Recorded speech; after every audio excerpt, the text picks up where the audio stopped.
Hello everyone, मैं आज आप लोगों के लिए बहुत ही प्यारा प्यारा ब्लाउज की बैक नेक के साथ साथ कुछ मैचिंग स्लीव डिजाइन भी लेके आई हूँ। फ्रेंड्स, अगर आपने ब्लाउज की बैक के साथ कुछ मैचिंग स्लीव डिजाइन ढूंढ रहा है तो प्लीज़ इस वीडियो को एक बार देखिए और यहाँ से जो भी डिजाइन आपको पसंद आएगी वो डिजाइन स्क्रीनशॉट मार के रख लीजिए।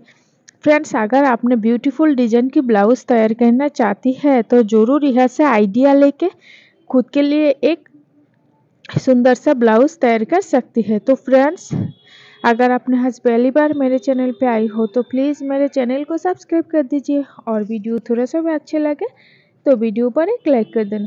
फ्रेंड्स, मैं आप लोगों के लिए बिल्कुल ही नया और ट्रेंडिंग ब्लाउज की स्लीव डिजाइन नेक डिजाइन लेके आई हूँ।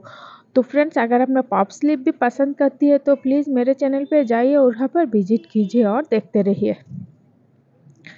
फ्रेंड्स, वीडियो अच्छी लगे तो ज़रूर एक लाइक कर देना।